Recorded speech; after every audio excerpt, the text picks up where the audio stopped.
Greetings and welcome, people. I wasn't sure what I was going to talk about on this ride. In fact, I was having so much difficulty coming up with something to waffle about, to mull over, that I was thinking to myself, well, why don't I just go out and have a ride and just go out for the hell of it. And then shortly before I left, I watched a vlog from an American moto blogger called WildOn2s, I think it is. I'll put a link to the vlog down below in the description. And he talked about something that, a circumstance I'm aware of. It happens pretty much everywhere. It's something that seems that some authorities in the US are attempting to address.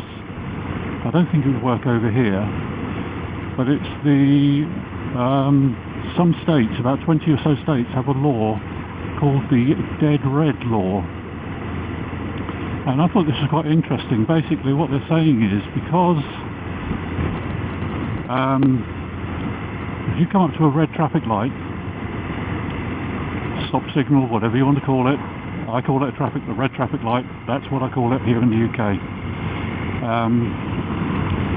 Basically, most of these ATS, or automated traffic signals or systems, detect vehicles by having an induction loop buried into the road surface.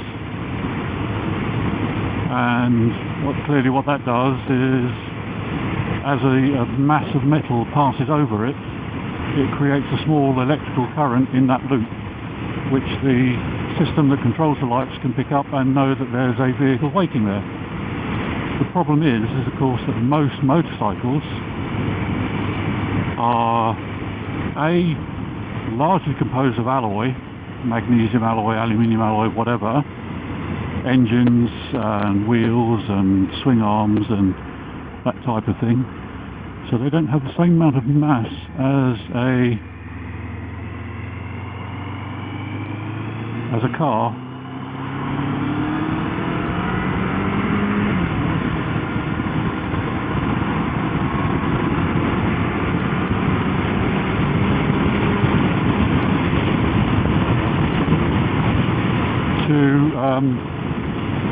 And also the size. I mean, this motorcycle is about 1/4 of a ton. Most cars are 1.5 tons, or if you drive a compact, maybe just a little over a ton. So the mass just isn't there to trigger those detectors, those induction loops. So what can happen is that if there's no other detection system at that stop signal, you just end up sitting there at a red light as vehicles on the other road continue merrily on their way, because the system basically is blind to you. So what they've now implemented is a law which says that if you've waited at this red light for more than a certain amount of time, or more than a certain number of cycles of the lights on the other roads, you are allowed to proceed. Obviously you do so at your own risk, and you do so making sure it's as safe as possible. And as I said, this phenomenon, it happens everywhere where there are traffic lights that are triggered by loops buried into the road surface. So to have some kind of option is, I think, generally a good idea. And it's not so much that in itself that I'm... Ooh, lots of traffic around here today. What's going on?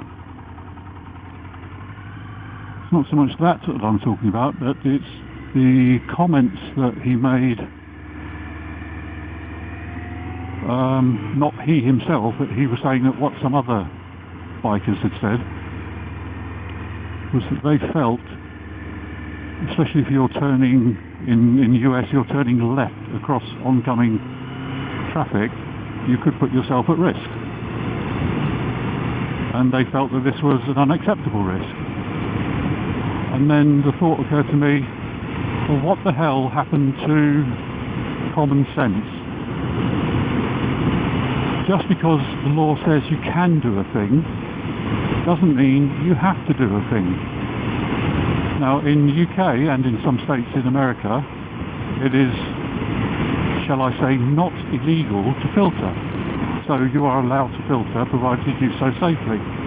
It doesn't mean you have to filter. Now, I've got a philosophy, a motto that I sort of keep in my mind for whenever I'm pretty much doing anything, and which is, if in doubt, don't. If you're in a situation where you think it may not be perfectly safe to filter, to overtake, or to go through a red light, then don't do it. Nobody's making you do it.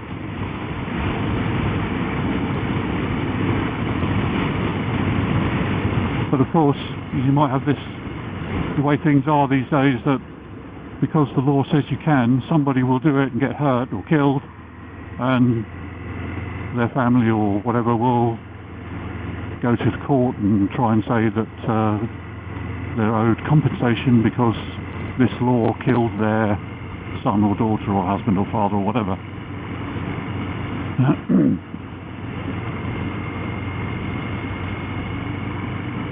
So that was the thought that went through my mind when he said that some bikers are saying that it puts them at risk.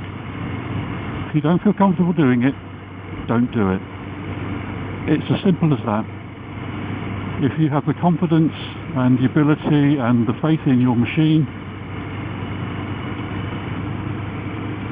and you are perfectly capable of judging speed of approaching traffic, whether a certain situation is safe to carry out the manoeuvre that you're planning on carrying out, whether, as I say, it was filtering, overtaking, etc. Some get speeding tickets there. I think I'm lucky they were doing them, otherwise I'd have got one. I was a little bit over the limit there. Still am. And let's say, you make the decision. If you're out riding with a riding buddy or in a group, and the bike in front of you overtakes a vehicle, just because that bike overtook the vehicle doesn't mean that you have to or that you can. You make your own decision. You assess whether the overtake is on and whether you'll be able to get past that vehicle safely and get back onto your own side of the road.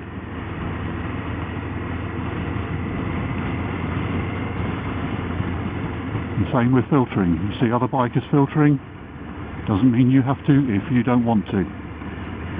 Obviously you're foregoing one of the main advantages of being on the bike if you don't filter, but that's your choice.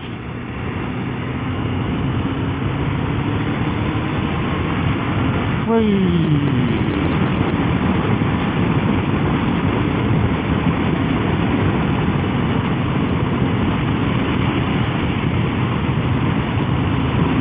I'm going back the way I came on the road that on the video I last posted, and it is rather splendid. And that applies to pretty much everything about not just riding a bike but driving a car. The speed limit on this road is 60 miles an hour. It doesn't mean you have to do 60 miles an hour. If the conditions permit it, you can. And if you don't feel safe doing 60, you feel better doing 50, then to a degree that's your choice.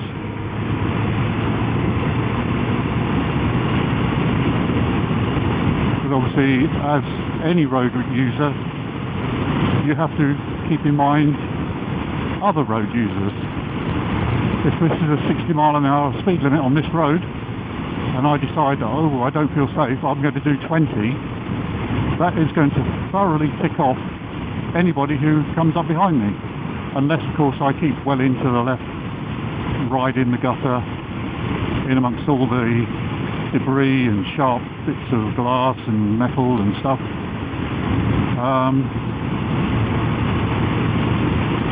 So you know, I'm quite happy. I know my machine is capable of doing 60, more than capable of doing 60. I am capable of riding it at 60 miles an hour.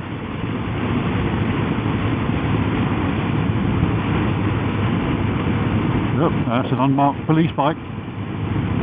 Good job I'm behaving myself.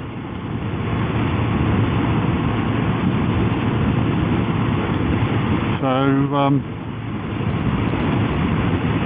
yeah, as with all things, a little bit of common sense goes a long way, and a lot of common sense will do you no harm at all.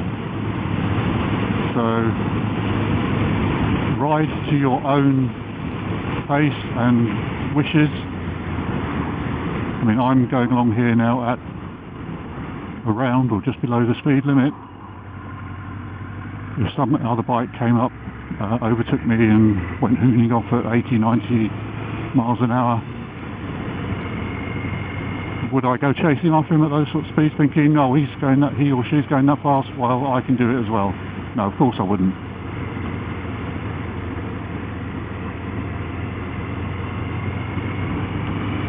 And here we are up on the downs. Just along here is Goodwood horse racing track, and out there, I know I've stopped here before and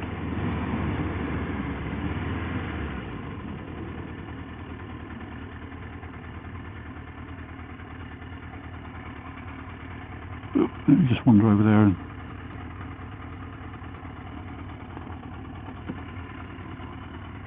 just get a quick glimpse over the hedgerow.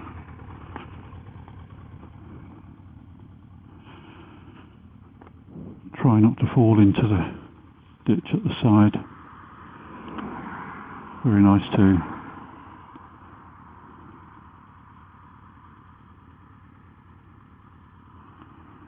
And that over there, I hope I'm pointing at the right place, is Hanukkah Windmill Relay.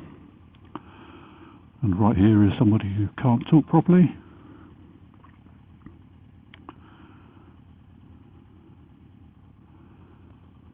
And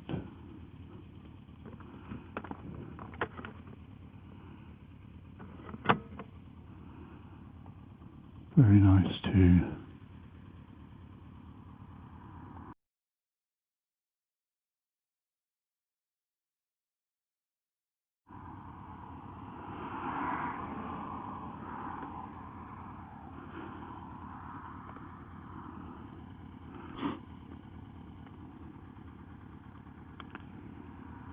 Let's come up here for a walk sometime.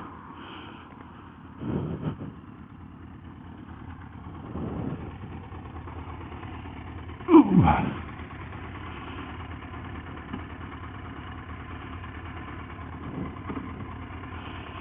Nothing coming, and let's go.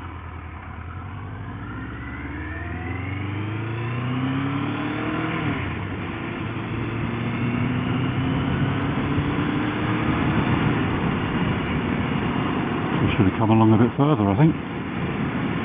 There wasn't anywhere safe to leave the bike.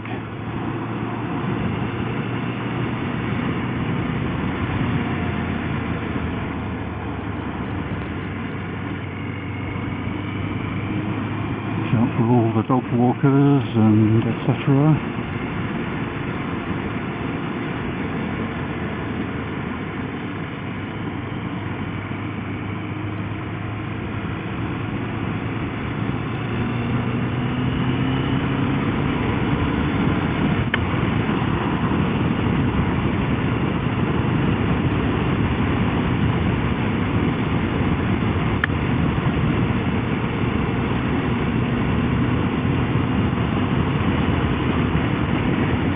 Watching another moto vlogger.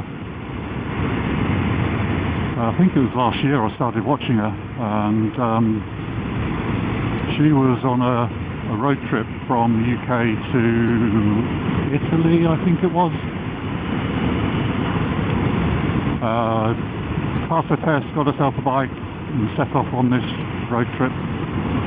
And at one of the stops she made the comment about how I think she felt a bit intimidated by other bikers. She felt that they were pressuring her into going faster than she really felt comfortable going.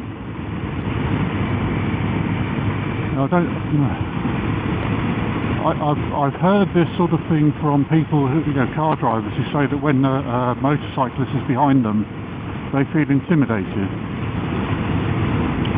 I mean, I know some bikers can ride aggressively. They can come up behind slow traffic and sit right on their tail, which is stupid and you shouldn't do it. But again, it comes down to this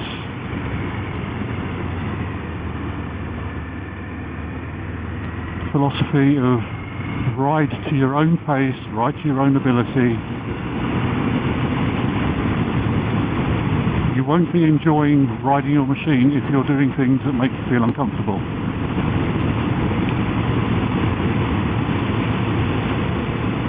So that's the outlook I have anyway. I mean, to me, it's just common sense. I remember quite some years ago, trying to think where it was now, one of the main motorways in this country. I can't remember if it was the M1 or the M5 or something. It's part of the horse racing track. It went through a spell of being badly hit by heavy fog, really heavy fog. And one of the officers at the control centre that monitor the motorway, monitor the cameras. Never mind. Got a phone call. I don't know if you guys in the States or other countries are aware, on our motorways, every so often there are emergency phone boxes. And if your vehicle breaks down or you have an accident or something, somebody can use one of these phone boxes to phone for assistance. And apparently on this day, when it was particularly heavy fog, very, very limited visibility, apparently somebody decided they would stop at one of these phone boxes. Oh, one thing I suppose I ought to point out as well is that on these motorways they also have advisory speed limit signs, which they normally put up if there's been a breakdown or an accident or bad weather. But on this particular day they hadn't, and this person decided to stop at one of these phone boxes, phone the emergency centre, and basically said, how do you expect us to drive at 70 miles an hour in these conditions? Yes. Somebody actually phoned the police control centre for the motorway and said, how do they expect him to drive at 70 miles an hour in that weather? Ooh, nice. That was an Eagle, I think. It was an Eagle, reproduction E-type. Shame I didn't spot that earlier. I wonder if they're there doing some filming.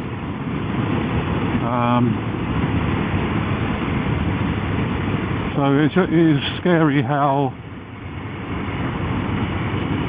otherwise seemingly normal, intelligent people will demonstrate a complete and utter lack of any sort of common sense. If the fog is so heavy that you can't see more than one or two cars in front of you, why the hell do you think it would be safe to drive at 70 miles an hour? Oh God, on a bad road surface like this. It's not 70, it's 60.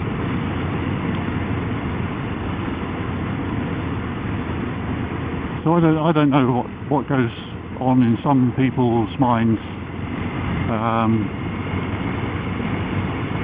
The other thing that partly amuses, partly irritates me is when, in my particular example, people find out I've got a 1200cc motorcycle, and you get oh, that must go really fast. Well, it can go really fast. It doesn't have to go really fast. It mustn't have to go really fast. Basically, let me just negotiate this roundabout. Nice Porsche.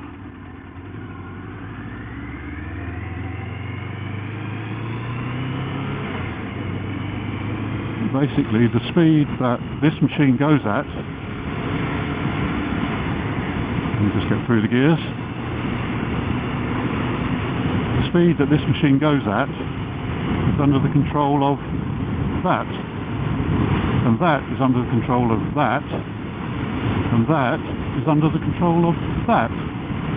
So basically, the machine goes as fast as I make it go.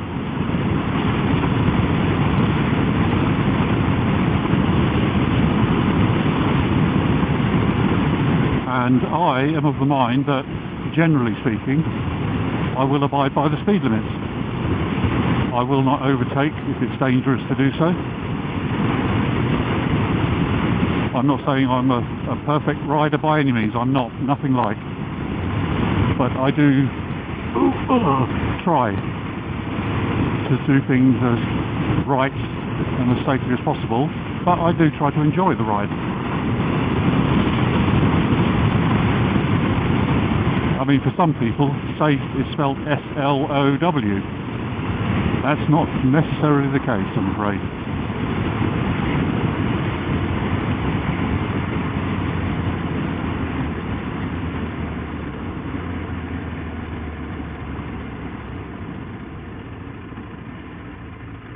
Yee!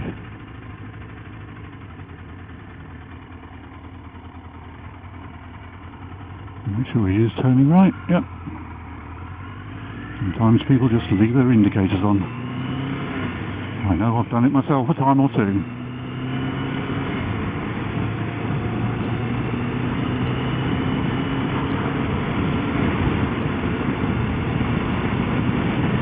So when you're out riding or driving, use this, people. Use what's in here. Don't be pressured into doing something by somebody else. Make your own mind up.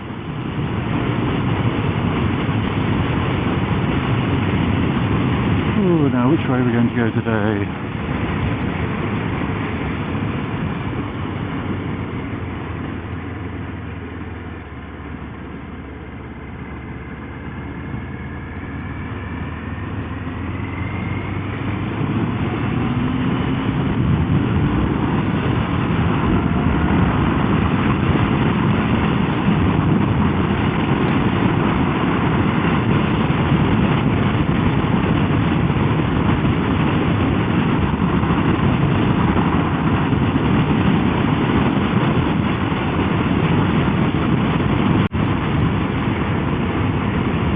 Unless anything else comes to mind or anything else interesting happens, this is the end of the vlog.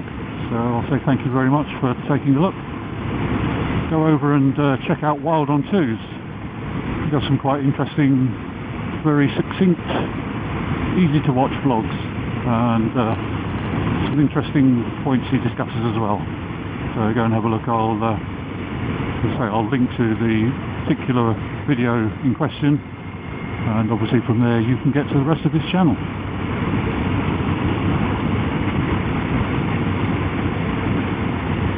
So like I say, thank you very much for taking a look, and I'll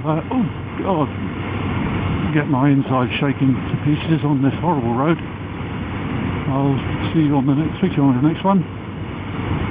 So cheerio for now. Bye.